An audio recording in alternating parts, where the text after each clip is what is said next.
Polavaram commission కలిసిన అనంతరం మాజీ మంత్రి హరీష్ రావు మీడియాతో మాట్లాడుతున్నారు. లైవ్ చూద్దాం. కమిషన్ కు మరింత స్పష్టమైనటువంటి సమాచారాన్ని ఇవ్వాలని మా దగ్గర ఉన్నంత మేరకు, ఎందుకంటే మేము ఈరోజు ప్రభుత్వంలో లేము, డాక్యుమెంట్స్ అన్నీ కూడా ప్రభుత్వం దగ్గర ఉంటాయి. మేము చీఫ్ సెక్రటరీ గారికి, జిఏడి సెక్రటరీ గారికి కూడా, ఇరిగేషన్ సెక్రటరీకి కూడా నేను లేఖ రాశాను.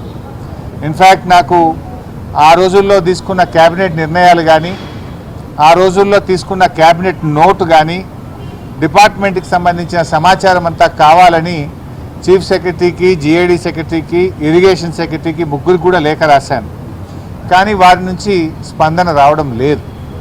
బట్ ఏది ఏమైనా మా దగ్గర అందుబాటులో ఉన్న సమాచారం, నా దగ్గర ఉన్నటువంటి పూర్తి సమాచారాన్ని క్రోడీకరించి ఈరోజు కమిషన్ వారికి ఒక నోట్బుక్ను, ఒక బుక్ను సబ్మిట్ చేయడం జరిగింది. సో మా దగ్గర ఉన్న సమాచారం ప్రకారంగా మేడిగడ్డ, అన్నారం, సుందిల్లా బ్యారేజీలకు సంబంధించి 6 సార్లు క్యాబినెట్ నిర్ణయాలు జరిగాయి. 6 సార్లు క్యాబినెట్లో ఆమోదం పొందిన పేపర్స్ అన్నీ కూడా ఈరోజు కమిషన్ వారికి అందించాం. అంతేకాకుండా 3 సార్లు శాసనసభ అప్రూవల్ కూడా పొందడం జరిగింది. ఆ 3 సార్లు శాసనసభ అప్రూవల్స్ ఎప్పుడెప్పుడు జరిగాయి, ఆ శాసనసభలో జరిగినటువంటి డాక్యుమెంట్స్, జరిగిన చర్చ, వాటన్నిటినీ కూడా ఈరోజు కమిషన్కు అందజేయడం జరిగింది. నార్మల్గా శాసనసభ అనేటువంటిది మొత్తం రాష్ట్రం యొక్క లెజిస్లేచర్ అప్రూవల్ అనేది క్యాబినెట్ కంటే కూడా ఇంకా ఉత్తమమైనటువంటిది. సో 6 సార్లు జరిగిన క్యాబినెట్ అప్రూవల్ వివరాలను, 3 సార్లు జరిగిన శాసనసభ అప్రూవల్ వివరాలను, చర్చ వివరాలను పూర్తి స్థాయిలో ఈరోజు కమిషన్ గారికి డాక్యుమెంట్లతో సహా మేము అందజేయడం జరిగింది. అయితే జనరల్గా కమిషన్ విషయాలు ఇంకా అది కమిషన్ ఈజ్ ఆన్ గోయింగ్ కనుక దాని వివరాలన్నీ కూడా మేము ఇప్పుడు బయట పెట్టలేము. అయితే ఆ డాక్యుమెంట్ ఇచ్చేసి రిసీవ్డ్ కాపీ మేము తెచ్చుకున్నాం. సందర్భం వచ్చినప్పుడు తప్పకుండా పూర్తి వివరాలు కూడా ఇస్తాం.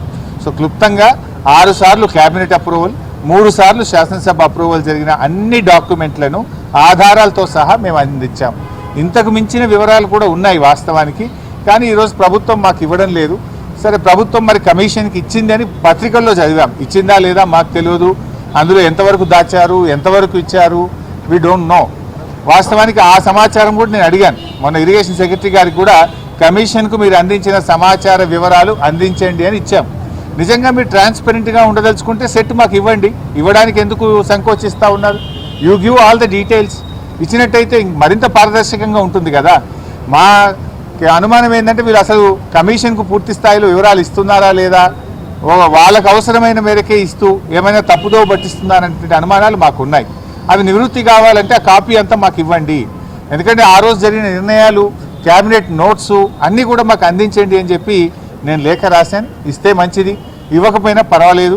బట్ మా దగ్గర ఉన్న సమాచారాన్ని మాత్రం కమిషన్కు పూర్తి స్థాయిలో మేము అందించడం జరిగింది. ఇకపోతే నిన్న ముఖ్యమంత్రి గారు పీపీటీ పెట్టారు. మొన్న ముఖ్యమంత్రి గారు మాట్లాడిన దాని మీద డీటెయిల్గా మళ్ళీ త్వరలో కూడా మేము మా పార్టీ తరఫున పీపీటీ పెడతాం, వివరాలు కూడా అందిస్తాం. బేసిక్గా చెప్పాలంటే ముఖ్యమంత్రి గారు నిన్న మాట్లాడినటువంటి విషయాలు అవన్నీ కూడా గమనిస్తూ ఉంటే, ప్రజాభవన్లో ఏదైతే పవర్ పాయింట్ ప్రజెంటేషన్ ముఖ్యమంత్రి గారు నిన్న ఇచ్చారో దాన్ని బట్టి చూస్తే 50 ఏండ్ల కాంగ్రెస్ పాలనలో కాంగ్రెస్ పార్టీ చేసిన ద్రోహాలను కవర్ పాయింట్ ప్రజెంటేషన్ లాగా, ఆ ద్రోహాలను కప్పిపుచ్చడానికి అది పీపీటీ కాదు, అది కవర్ పాయింట్ ప్రజెంటేషన్ లాగా మాకు కనబడ్డది. ఎందుకంటే ద్రోహాలకు మారుపేరు కాంగ్రెస్ పార్టీ. ఉన్న తెలంగాణను ఆంధ్రలో కలిపింది కాంగ్రెసే, నీళ్లలో తెలంగాణకు అన్యాయం చేసింది కాంగ్రెసే, వందలాది మంది యువకులను పొట్టనబెట్టుకున్నది కాంగ్రెసే. సరే, ముఖ్యమంత్రి గారు మాట్లాడిన తీరు అదంతా చూస్తూ ఉంటే 2 విషయాలు చాలా స్పష్టంగా మనకు కనబడతాయి. ఒకటేమో అజ్ఞానం, రెండవదేమో అతి తెలివితేటలు. ఒక రకంగా బాధతో చెప్తున్నాను, నేను ఏదో విమర్శించాలని చెప్పట్లేదు, రాజకీయాల కోసం మాట్లాడతలేదు. ఇప్పుడు నేను మాట్లాడేది కమిషన్కి సంబంధం లేదు, కమిషన్ది క్లోజ్ చేసిన. ఎందుకంటే కమిషన్ ఉన్నప్పుడు ఎక్కువ వివరాలు కమిషన్ పరిధి దాటి మాట్లాడకూడదు. What I'm talking is related to CMs PPT. So ఒకటి అజ్ఞానం, 2 అహంకారం. అహంకారంతో కూడినటువంటి అజ్ఞానము, అహంకారంతో కూడినటువంటి అతి తెలివి. ఏంటి, మేము ఏం చెప్పినా ప్రజలు నమ్ముతారు, మేము అబద్ధాలు మాట్లాడినా ముఖ్యమంత్రిగా కుర్చీలో కూర్చున్నా కదా జనాన్ని నమ్మిస్తా అని ముఖ్యమంత్రి గారు అనుకుంటున్నారు. సో రెండు విషయాలు, చాలా వివరాలు ఉన్నాయి కానీ సింపుల్గా 2-3 విషయాలు మాత్రమే చెప్తాను. ఒకటి 299, 512